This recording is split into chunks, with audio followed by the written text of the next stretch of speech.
안녕하세요. 천공의 새벽의 데이트입니다. 지금 새벽 3시 반입니다. 자, 이 새벽의 데이트 오랜만에 합니다. 이 제가 뭐 많은 구독자를 보유하고 있진 않지만 제 영상을 참 애청해 주시는 분들이 계시죠.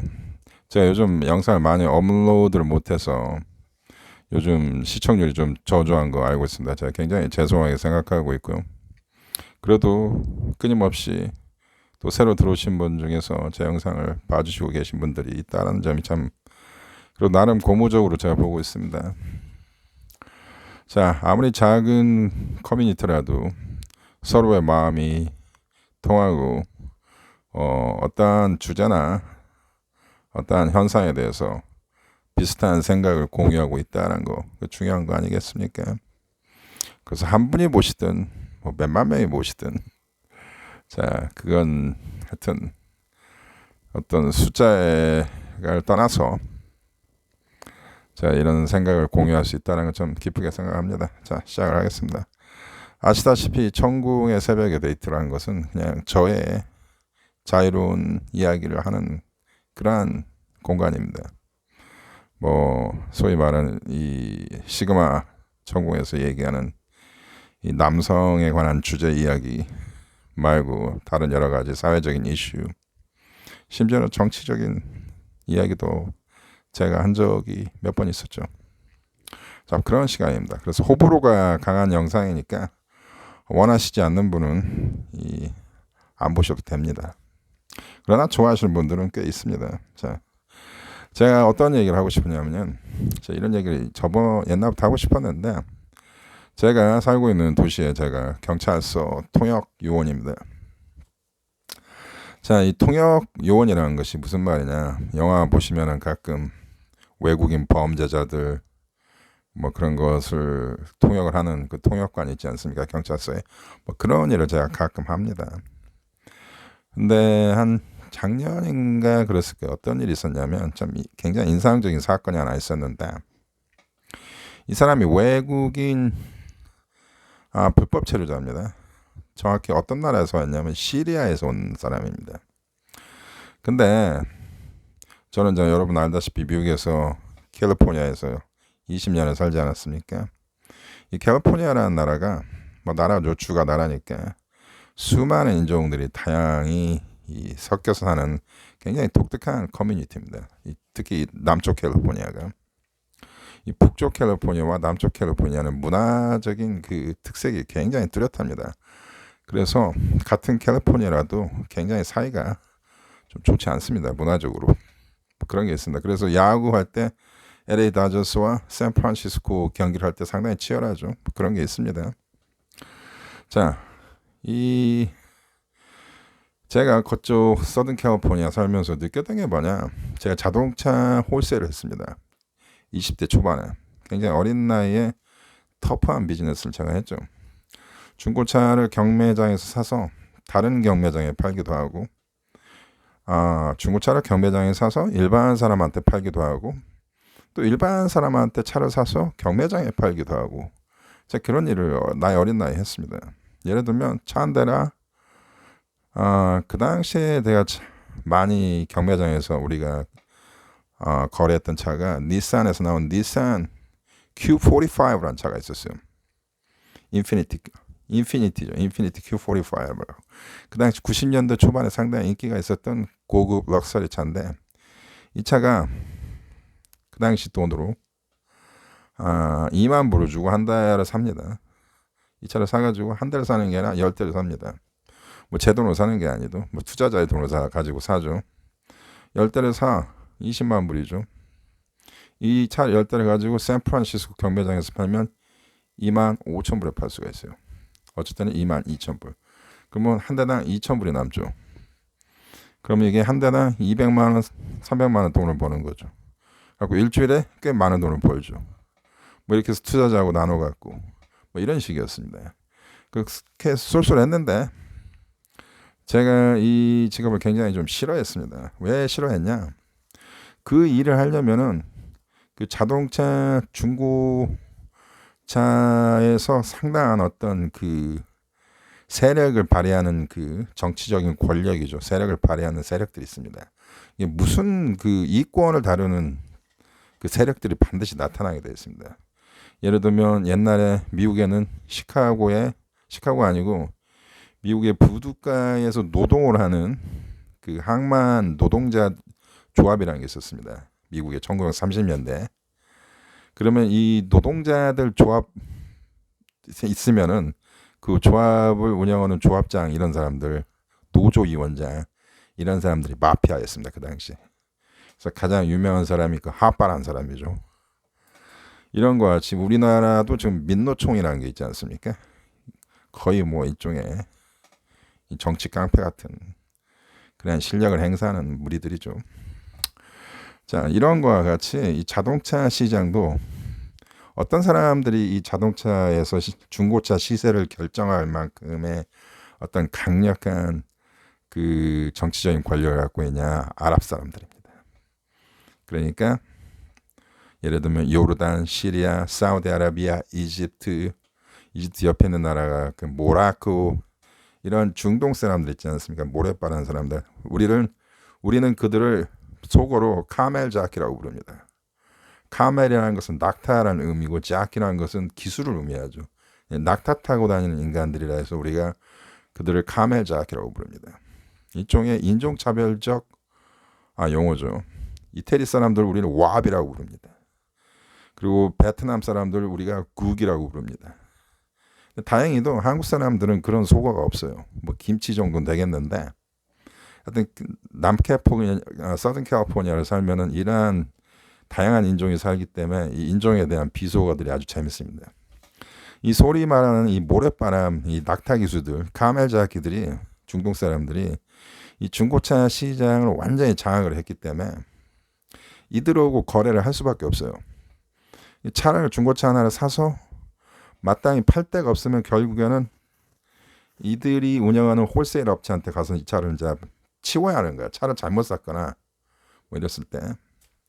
그럼 이 새끼들이 가격을 결정하고 자기네들끼리 어떤 그 인맥을 통해서 시장에 어떤 강력한 얘네들이 그 어떤 세력을 형성하기 때문에 얘네들이 갑이야.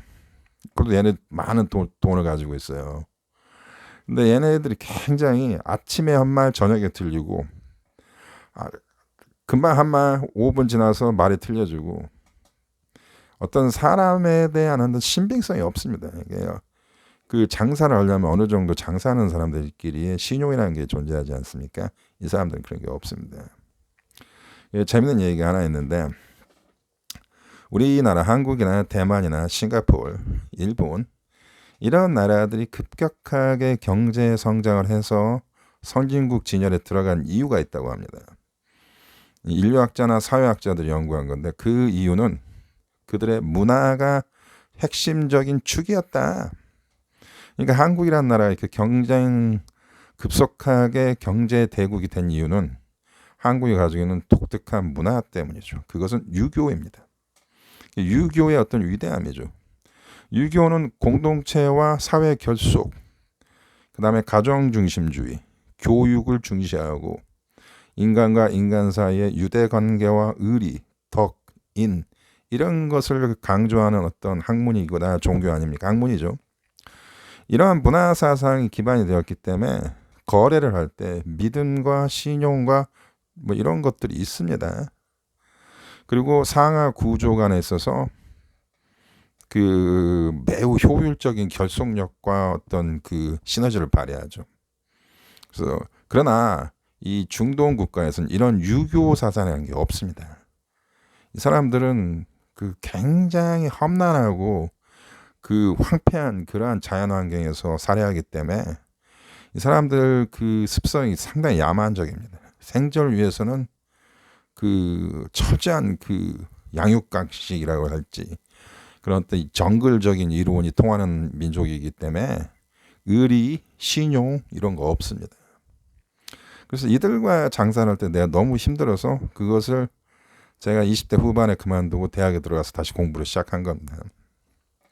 그래서 저는 이들에 대한 어떤 심리 상태나 이들의 어떤 저급한 문화적 그 배경 뭐 이런 걸 제가 잘 알고 있습니다. 근데 또 아이러니컬하게도 이 모든 그 서양 문명이 또 이 유프라테스, 티그리스 강 이쪽 그쪽에서 문화가 나온 거 아닙니까? 함무라비 법진 어찌고 저찌고, 소위 말하는 그쪽. 근데 이 페르시아와 이 중동 사람들은 언어도 틀리고 문화도 틀립니다. 이란 사람들이 전형적인 페르시아 사람들인데 이 사람들은 페르시아 말을 쓰고 종교도 이슬람이 아니에요. 이 사람들은 기독교 신자가 많습니다. 근데 이제 이 모로코니, 시리아니, 이집트니 이쪽 완전 이슬람권에 있는 사람들, 이 사람들이 문제라는 얘기죠. 그 사람들의 종교 자체가 굉장히 전체주의적이고 편견이 많은 어떤 상당히 좀 많은 정치적으로 국제적으로 갈등을 일으키는 그런 사람들 아닙니까? 테러도 하고 물론 수많은 여러 가지 그 정치적, 역사적 배경이 복잡하지만 그런데 하여튼 근본적으로는 저는 이 중동 사람들을 좀 싫어합니다. 왜? 상대가 굉장히 거칠고 힘들어. 그런데 제가 경찰서 얘기로 돌아갑시다. 제가 이제 경찰서에서 통역 역할을 하다가 베트남 사람하고도 통역을 하고 미국 사람하고도 통역을 하고 뭐 유럽 사람하고도 통역을 하고 필리핀 사람들하고 통역을 하는데 각 나라마다 민족성이 분명히 뚜렷하게 있습니다. 이 점에 대해서도 제가 나중에 전공의 새벽 데이트에서 얘기를 하겠습니다. 근데 하루는 경찰서에서 전화가 와서 통역이 있어서 그래서 대상자가 누구냐 했더니 시리아에서 온 불법 체류자라는 거야. 그때 내가 느낀 게 뭐냐. 이거 만만치 않겠다. 갔어. 갔는데 이 새끼가 안 나와. 경찰이 불렀는데 안 나온다고. 이놈들 이런다고. 법을 우습게 알아요. 한국이 어떤 나라입니까? 상당히 법치국가라고. 경찰이 조사를 하고 나왔는데 그것도 신분이 불법 체류자야. 불법 체류자라면 경찰이 만약에 나와라 하면 도망을 가든지 아니면 순순히 나와서 죄송합니다. 살려주십시오. 뭐 이런 태도야 하는데 이게 지금 안 나오고 개교. 이놈이 뭘 하는 거서 경찰하고 일단 만나서 얘기를 했어. 이 새끼가 무슨 사건이냐. 근데 경찰이 하는 얘기가 존나 웃겨요. 경찰도 황당한 거야. 이 새끼가요 불법 체류자인데 이놈이 지금 불법 체류자인데 한국에서 사업을 오고 있어. 한국이 그런 나라입니까? 아니 불법 체류자가 한국에서 살고 있는 것 자체도 존나 신기한데 한국이라는 나라가 법이 깐깐한 나라인데 거기서 사업을 해. 이 새끼가 무슨 사업을 하냐면 자동차를 사가지고 그거를 정비해가지고 자기네 나라에 팔아먹고 있었어. 소위 말하는 무역으로 하는 놈이야. 국제무역 아닙니까? 불법 체류자가 제가 사는 중소도시에 살면서 불법으로 그것도 사업장도 불법이야. 불법 체류자가 불법으로 사업을 해. 그래가지고 국제무역을 해. 이거 거의 범죄자 수준 아니냐고. 근데 경찰도 문제 이런 놈을 강력하게 처단해서 법무부로 넘기든지 출입국 관리사무소 넘기든지 하는데 내가 경찰들을 싫어하는 이유가 있어요. 전형적인 공무원이야. 내가 경찰이라면 이런 놈들이 우리나라에서 이렇게 법을 우습게 한다는 거에 대해서 저는 굉장한 환멸감이나 어떤 정의감이 살아나서 이 사건에 대해서는 제가 굉장히 열심히 일을 하겠다 뭐 그런 의지가 있을 것 같은데 그냥 빨리빨리 이 사건 끝내고 자기는 이 귀찮은 사건 하기 싫다 이거야. 이 경찰의 태도가. 그래서 그 새끼를 불러가지고 몇 번을 해가지고 그놈이 나왔어. 나왔는데 이 새끼 태도가 아주 건방져요. 불법 체류자라면 좀 미안한 느낌이 있어야 하는데 아주 당당해. 그러면서 왜 뭐 이 새끼 하는 얘기가 이거야. 권리가 어찌고 난민의 권익이 어찌고 막 이런 얘기를 막 존나게 하는 거야. 그래서 나중에 제가 열받아가지고 제가 이제 경찰의 의견을 무시하고 제가 야 이 개새끼야 네가 네 주제나 네가 어디 남은 나라에서 도둑질하면서 사는 주제에 무슨 네가 권익을 얘기하고 권리를 주자니 개새끼야. 내가 진짜 이렇게 얘기했어요. 네가 이 나라가 마음에 안 들면 네가 살던 곳으로 다시 돌아가 이 새끼야. 그 새끼 얼굴이 확 변하더라고. 그 말을 들으니까 존나 쫄린 거지 한마디로. 그래서 중요한 거는 이제 다시 이 얘기를 다시 하자면 경찰이 야 우리가 널 좋게 봐줄 테니까 네가 여기서 불법 체류를 하든 사업을 하여튼 네가 너한테 피해 안 가게 여기다 네가 한 잘못을 인정을 하면 우리가 벌금 조금 주고 끝내겠다. 이렇게 나오더라고 경찰이. 굉장히 호의적으로 나온 거죠. 근데 이렇게 하면 안 된다는 얘기예요. 제 얘기는. 이런 식으로 이런 놈들을 봐주면 한국의 기생충같이 사는 불법 체류자들이 계속 번진다는 말이에요. 제가 경찰이었다면 이 새끼를 법무부나 뭐 그런 데로 넘길 거라고. 불법 체류 신고하면 되거든. 법무부에서 데려고 와요. 데리고 와서 쫓아낸다고. 근데 경찰은 그러면 자기가 일이 많아지잖아. 일이 많아지니까 그냥 여기서 좋게 벌금 내버리고 끝나겠다는 얘기야. 근데 이 새끼가 또 웃기는 게 끝까지 자기가 그 벌금도 내기 싫다 이거야. 우리가 많이 호의를 베푸는 거 아니야. 너 이렇게 해갖고 네가 잘못했다 한번 인정하고 우리가 벌금 주고 끝나니까 너 한국에서 계속 살고 너 대신 그 사업 그건 내가 못 온다. 어디 가서 뭐 일을 하든지. 근데 이 새끼가 끝까지 자기 주제 파악을 못하고 자기가 지금까지 하던 대로 그렇게 재밌게 한국에서 이 시스템을 악용하면서 살고 싶다는 얘기야. 기생충으로. 이 새끼 아파트도 존나 좋은 데 살아요. 여러분보다 더 좋은 아파트 살아. 차도 좋은 거 타고 다녀. 외자차 타고 다녀. 불법 체류자 새끼가. 내가 왜 새끼라 해서 미안한데. 그러니까 저는 뭘 얘기하냐. 불법으로 외국인이 한국에서 살면서 평균적으로 열심히 노력하는 한국 사람들보다 더 잘 살아. 한국이 주는 모든 어떤 권위를 다 누려. 그러면서 세금도 안 내. 그러면서 가장 악랄한 게 뻔뻔하고 이러면서 계속 이렇게 살겠다. 이놈 지금 불법을 저지르면서 한국에서 계속 살겠다는 얘기 아니에요. 근데 경찰을 그걸 그냥 봐주려고 그냥 대충 벌금 내고 끝내고 도망가려고 하잖아. 자기 일 아니니까. 난 굉장히 그때 열받았다가 이 경찰 시스템에 대해서도 열받고 이런 놈들을 이렇게 놔뒀다가 이 나라가 어떻게 되겠냐 뭐 이런 생각도 들고. 근데 재밌는 게 이 새끼가 끝까지 자기의 혐의를 부정을 하는 거야. 그래서 경찰도 열받고 나도 열받고 경찰이 그러면은 이 사건은 네가 인정을 안 하니까 어쩔 수 없이 우리 검찰로 넘기겠다. 근데 그 새끼가 뭐 넘기려면 넘겨 막 이러는 거야. 이놈은 한국 검찰이 얼마나 무서운 줄 모르는 거죠. 한마디로 이놈은 한국에 살다 보니 내가 드리고 싶은 말이 이거야. 자기네 나라에서는 뭐 어떤 먹고 살기 위해서는 어마어마하게 험악하게 이 황폐하게 정말 치열한 조건에서 정글처럼 야수적으로 살아야 겨우 살 수 있거든. 저는 이들을 잘 알아요. 이들을 겪어봤기 때문에 미국에서. 근데 한국에서 살아보니까 너무 좋은 거야. 온갖 나쁜 짓을 다 해도 몰라. 사람들이 너무 착해. 경찰도 너무 착해. 주위에 보는 한국 사람들이 다 착해 보니까 다 만만한 거지. 그다가 걸린 거죠 저한테. 근데 이 새끼는 상당히 깐깐한 놈이네. 뭔가 나에 대해서 잘 알고 있잖아. 내가 너에 대해서 잘 알지. 너 같은 놈들하고 내가 5년 동안 자동차 장사를 했는데. 이 놈을 가만히 보니까 그 새끼 1시간 우리가 인터뷰를 했는데 조사를 한 거죠. 경찰은 별로 안 무서워. 이 새끼가 보니까 나를 상당히 무서워하더라고. 내가 자기를 잘 아니까. 근데 이놈이 아직 모르는 게 있는데 한국 검찰의 맛을 못 본 거지. 검찰. 이 새끼가 나중에 검찰로 넘어갔어요.